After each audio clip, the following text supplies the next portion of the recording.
राजकारणाला समर्पित एक मन आहे. पाचही बोटं सारखी नसतात. पण आणखी एक सत्य आहे. खाताना सगळी एक होतात.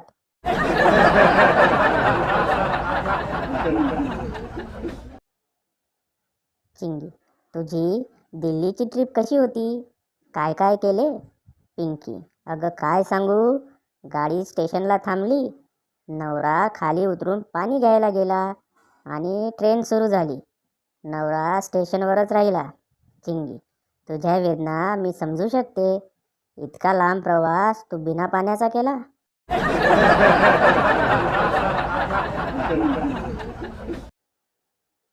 नसबंदी करणारी टीम एका गावामध्ये चुकून दोनदा येते.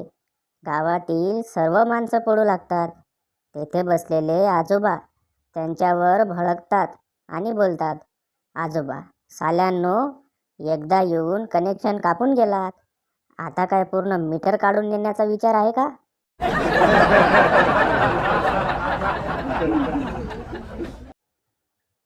आज सकाळी बघितलं, आमचा बंड्या तळ हातावर बारीक पांढरी पावडर घेऊन हुंगत चाटत होता.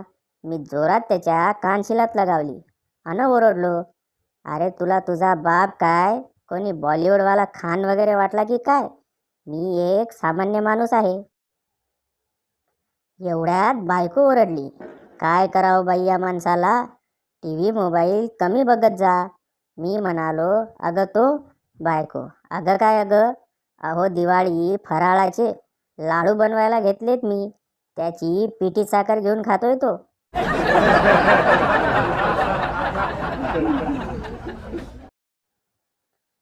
एकदा गण्या सार्वजनिक शौचालयामध्ये बसला होता. तेव्हा अचानक दुसऱ्या टॉयलेटमधून आवाज आला. काय म्हणतो, कसा आहेस? गण्या घाबरला आणि म्हणाला, हा चांगला आहे. परत आवाज आला, सध्या काय करत आहेस? गण्या, अरे जे सर्व इथे करतात तेच मी करतोय. परत आवाज आला, मी येऊ काय तिथे? गण्या आता खूप चिडला आणि जोरात बोलला, नाही नाही, मी एकटाच बरा आहे.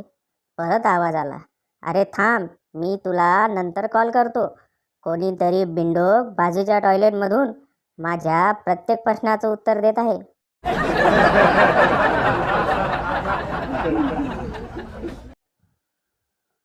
महिला सरळ असली की तिला गाय म्हणतात आणि माणूस सरळ असला तर त्याला गाढव म्हणतात. असा भेदभाव का?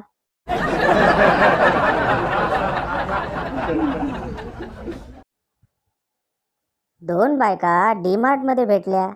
पहिली, अय्या तुम्ही मोती साबण विकत घेतली? दुसरी, हो ना, मागे घेतलेली मोती साबण फक्त 12 वर्ष चालली. पहिली, आमच्या मोती साबणीला 15 वर्ष झाली, 5 वर्ष चालेल अजून.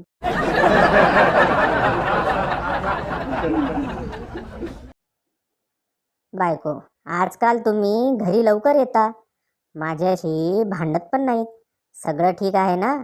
नवरा, अगं वेडे, एवढ्या थंडीच्या दिवसात भांडण करून मला मरायचं आहे का?